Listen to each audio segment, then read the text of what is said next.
the first thing that I do before I'm introduced is I make sure that the podium, and I always want a podium because I want a place to put my book. And it's difficult if you end up with no podium, or even worse, nothing at all, no table or anything. So then you're juggling a handheld mic often, along with your book and maybe some notes, and it just doesn't work. So I generally ask for a podium ahead of time. And sometimes the librarian will ask, well, what kind of a microphone do you prefer? For me, I like a handheld mic because I do a lot of stuff with my voice, and a permanent mic just doesn't work well for me. So that's a little bit of the background. The first thing I do after I'm introduced, and this sounds maybe quaint, and maybe it's a reflection that I'm well aware of my audience that tends to be a bit older, but I ask, can you all hear? There's nothing worse than being in a group and you can't hear very well. In fact, one time a person said to me, she said, boy, I really liked your presentation. I said, what did you like most about it? She said, I could hear, which is kind of interesting. So I do very little reading, as a matter of fact, of my work. I do some, but not very much.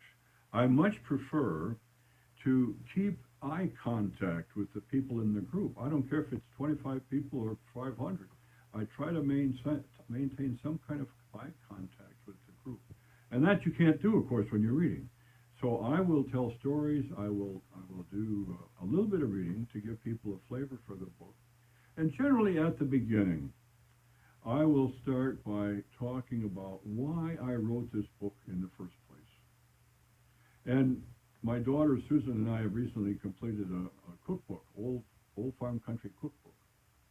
And I often get the question, why did you write this cookbook? And was it your idea? And I said, no, it was not my idea. It was the farthest away from my mind to write a cookbook. Well, who gave you the idea then? And so then I said, well, it was Kate Thompson, who was the editor at the Historical Society Press. And then when she asked me to do it, I said, I can't do it. And unless I get somebody to help me with the recipes. I don't know one end of a recipe from another. And I don't think I've ever used a recipe. It's a terrible thing to admit. Well, my daughter Susan agreed to work on the recipes. And people like that. And they like it told as a story, not just a matter of fact thing, along the lines that I've been trying to illustrate just now. And then I begin by talking about what some of the parts of the book that I really like.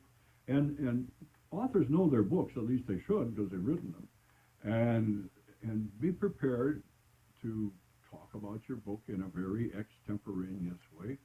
And, well, it seems to work pretty well. I always ask the librarian, how much time should I take? And if she says 40 minutes, it's going to be 40 minutes.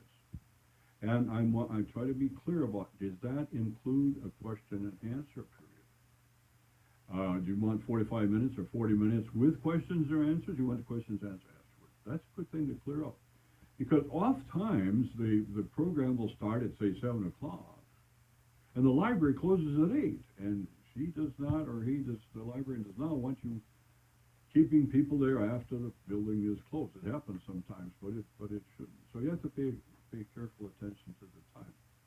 And then I really do spend time, try to always spend time with questions. Unless it's a huge group, sometimes the larger groups, that's impossible.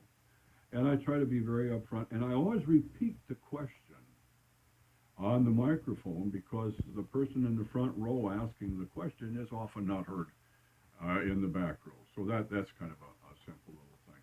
So that's pretty much how I do it. There's nothing very complicated about it. It's just sort of common sense, straightforward. Make sure people can hear, make sure people know something what your book is about and why you wrote it. And of course, the whole thing is to be right up front, it's marketing. I mean, I'm trying to sell the book. And I'm trying to be subtle about it. Sometimes I'm not. But I want people to be interested in the topic enough so that when I finish talking, they're going to line up and buy books. I mean, that's what it's all about. Seems to work for me.